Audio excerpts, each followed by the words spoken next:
everyone. I'm Dr. Chadha from Bangalore, India, and along with me is Dr. Wilson from London. All right, we are here to discuss about drug-coated balloon, and as you all know that there's been a resurgence in the usage of drug-coated balloons. So I would like to ask you as to what are your views about it, and what do you feel has brought about this resurgence in the usage of drug-coated balloons? I think it starts with mechanistically it's attractive.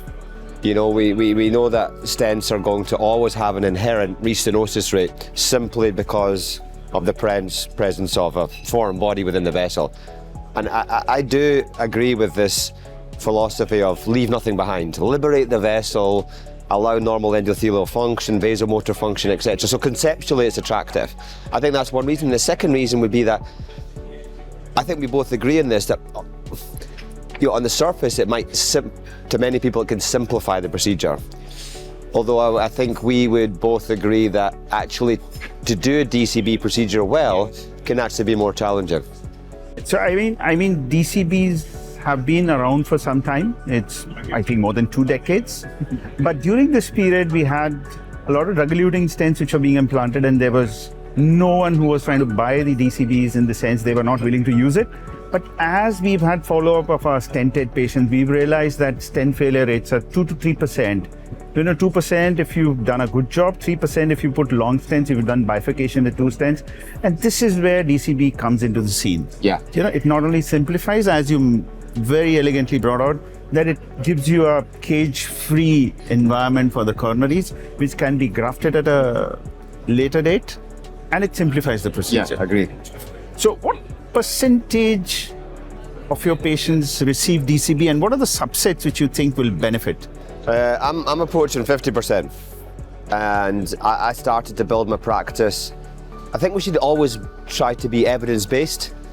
So small vessel. I mean, intuitively we know that putting... I think ISR is done and dusted. Done and dusted. Although the guidelines are interesting about that. Yeah. And say a lot of the American guidelines would still say first choice strategy would be another stent. Yeah, correct. They talk about using OCT and saying if it's a heterogeneous ISR, put a stent. Yeah. If it's a homogeneous ISR, if it's an ISR in a bare metal setting, then maybe you use a drug-coated balloon.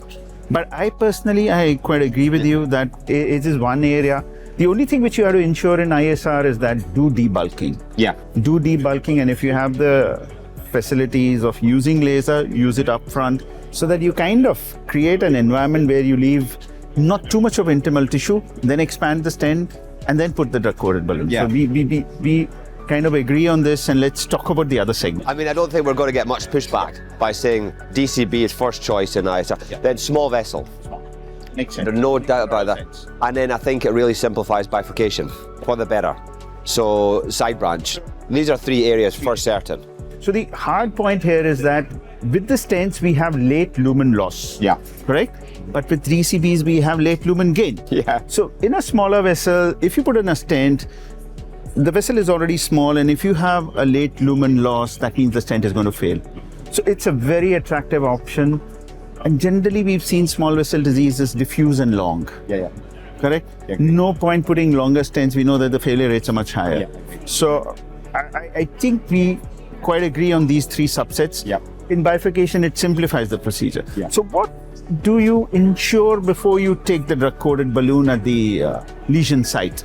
I mean, for me, I honestly believe that intracoronary imaging is essential for DCB. So virtues of intracoronary imaging? I mean, I'm an IVUS guy, but I think you can go OCT as well. Any of the intracoronary imaging is going to work. Data that says there's the Ultimate 3 trial, and it says that using an IVUS strategy over angiography just to guide vessel preparation leads to less late lumen loss, leads to less residual stenosis, and there's a signal in there about reduction in MACE.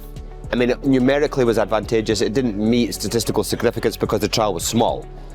But to me, it reaffirmed my belief that imaging is important. Yeah. You agree? Yes, totally agree. How imaging helps is, it tells us the distal reference diameter, the proximal reference diameter. It tells us the segments where we need to prepare, and we need to prepare them well. It tells us about the plaque morphology. If we have some calcium inside, we can use scoring, cutting balloons in those segments. Yeah. And you agree with me that we can use little longer drug-coated balloons, 3 to 4 millimeters longer than the edges of the lesion, so that we kind of coat them well. Yeah. And we use the balloons which probably are of the desired diameter of the vessel. There is no guesswork involved. No guesswork. So if you do guesswork while implanting drug-coated balloons, you'll have horrendous dissections if you oversize. And if you undersize, you've not prepared the bed. So I quite agree with you that imaging is phenomenal and it should be used. So having come to this conclusion that bifurcation, it simplifies, diffuse long segment disease is fine, and ISR is done and dusted, let's talk about certain segments where, the consensus is building up. Because one feels more secure with the stents which you've been using it. So let's talk about ACS, calcium, and proximal large vessels. Yeah, I'll start with the last, the large vessel. I think there is a role. My opinion is this, that in ISR, small vessel, side branch, it's DCB first. That should be your default position, and only have to stent if you can't achieve what you want to achieve or big dissection. In large vessel, the default position should not be that. I think in large vessel, you need to have a good reason not to do implant a stent. Yes. And you can find that. I quite like your statement. Yeah, so you might have some calcium, and despite all the wonderful tools we've got available to us, atherectomy, IVL, you still can't prepare that lesion to the point where you can be absolutely convinced if you implant a stent you'll have a perfect result. So I think that's reasonable then. I think it's reasonable if there's diffuse large vessel disease across multiple bifurcations. Yeah, I think that's reasonable there as well. Another subset might be... I personally feel you need to take into consideration the patient profile. Yeah. If you have a very young patient, you would not like to cage his, and you have multiple branches which are coming out of the proximal segment of the disease. Say if I'm doing LAD and I see 2 or 3 septals and 1 or 2 diagonals coming out, I would feel very happy not to cage them. Yeah. Because he's a young patient. Yeah, I agree. Diabetics, and I feel these are subsets where in the proximal lesion we can probably consider, and I quite agree with you, the default strategy is going to be drug-coated stents. If not that should be number one, like we said, that DCB for side branches, for the distal diffuse disease and for ISR. Here the default strategy has to be stents, but if you have a patient subset or the anatomy which dictates that you're going to complicate things at a later date by putting a stent, I think DCB is a good option. So if you got that scenario where it's a large vessel, you think DCB is most appropriate, do you do anything differently compared to a small vessel? How do you try and narrow the treatment gap that exists? Because I think we all agree that evidence that says DCB in small vessel is non-inferior or superior perhaps to stent, but the evidence doesn't support that right now. What can we do, or how do you in your practice achieve a result that you think is comparable to a stent in a large vessel? I take you back to the first statement which we discussed. That is that if you have to do a large vessel, it is very important that you are very cautious, you are very slow, and you kind of size it well, and you use the tools which help you in preparing that large vessel in a manner in which it is to be prepared. In this context, I would like to say that I would do imaging, I can't do without imaging. I would image, I would get the reference segments, and instead of using NC balloon, which gives a circumferentially high pressure, I would be using cutting and scoring balloons, which bring down the dissection rates to a very great extent. Even if they dissect, it's type A to type C dissections, which are easily manageable. And I use the balloon, the drug-coated balloon of the requisite size in a manner in which it's supposed to be used. I totally agree. I think imaging is essential in large vessel. I'm fortunate that I can use 100% imaging, and what I've found over the last 2 years is that if you ask the cath lab team, what do you think the residual stenosis is? And there'll be such a variation. I think it's 20% or 30% or 40%. When you put IVUS down, sometimes it's 20%, but it's not uncommon that it can be 50, 60, 70, 80%. And I think that's where we can really improve our practice with DCB. You use imaging, you can understand whether I've got sufficient lumen, and then understand the mechanism why I don't have sufficient lumen. So let me take you to yet another lesion subset, CTOs and calcific disease. Do you think there is a role of hybrid stenting in these situations? Definitely. So I just recently audited my practice, and of all the DCB cases I do, 2/3 are hybrid because I do a lot of CTO, and 1/3 is DCB only. So I think hybrid is just... We can't do away with the stents. No, you can't do, because there's a lot of plaque volume in CTO, and no matter how hard you try, sometimes you don't have the required lumen gain. So scaffold that bit and DCB the rest. So the hard points here are that stents have been recognized as a tool by different societies, and they have a class 1 indication. Yeah. Stents have been tested where pharmacotherapy is concerned. We know that we need to use dual antiplatelet for certain duration of time, and stents have done well in the proximal large vessels if done in a manner in which they are supposed to be done, which is very important. So we definitely agree on the point that in CTOs and calcific milieux, there is definite role for reducing the metal load. Yes. And doing appropriate spot stenting. Yes. And the distal vessel we can cover up with the drug-coated balloons. Yeah. One thing that annoys me a little bit when people adopt a hybrid strategy is they sometimes get a bit sloppy with their stent implantation. We still need to adhere to all the principles. Longer stents? But no, it's this. They don't, particularly the landing zone. They think they can just implant a stent in a plaque volume that's 50, 60, 70% and then DCB the outflow. I think we still got to do our best with implanting the stent, find an appropriate landing zone, and then DCB the outflow. What do you think? Yeah, perfect. I quite agree with you. Now, I would, towards the end of our discussion, I would like you to kind of summarize and give some points for the budding cardiologists.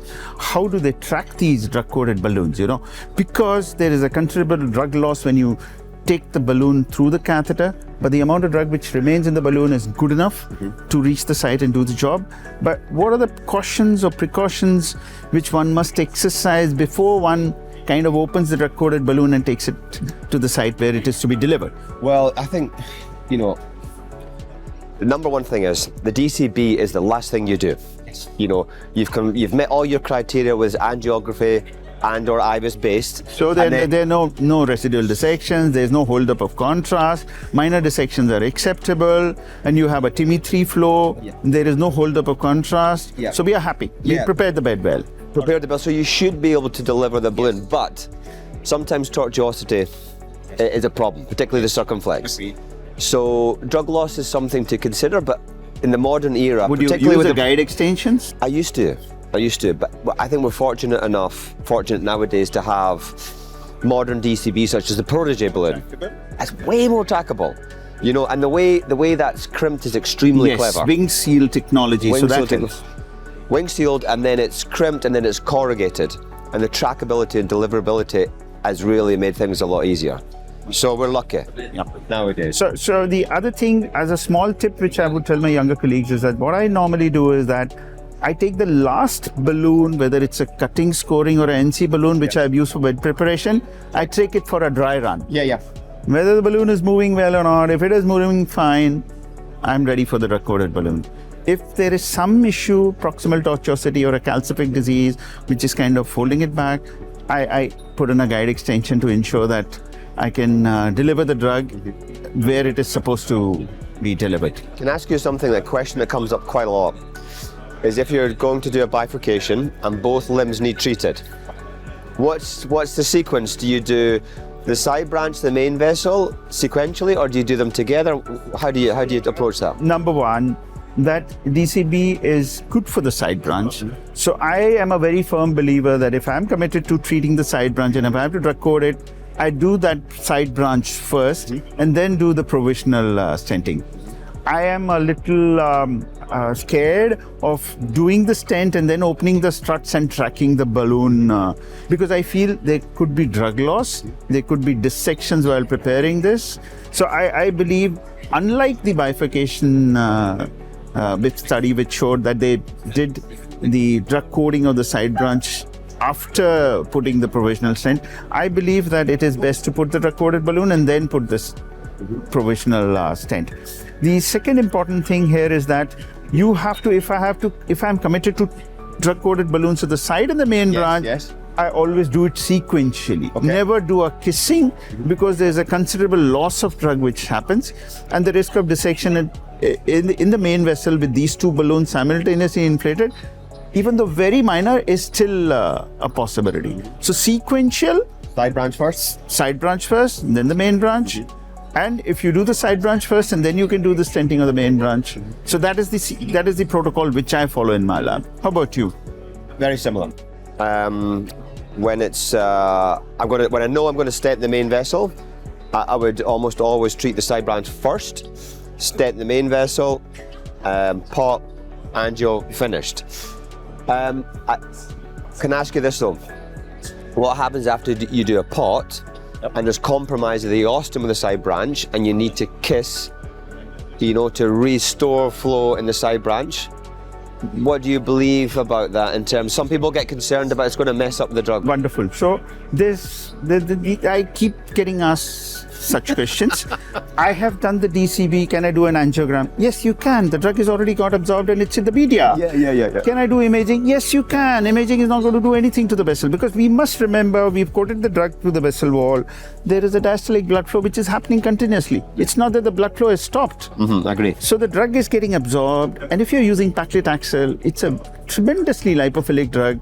It has just gone to the Agree. reached the advent- I totally agree. Yeah, I agree. So if there is a side branch compromise and I have to do a kissing again, I go ahead and do that. Yeah, I have zero concerns either. Yes. But it's made into such a big issue.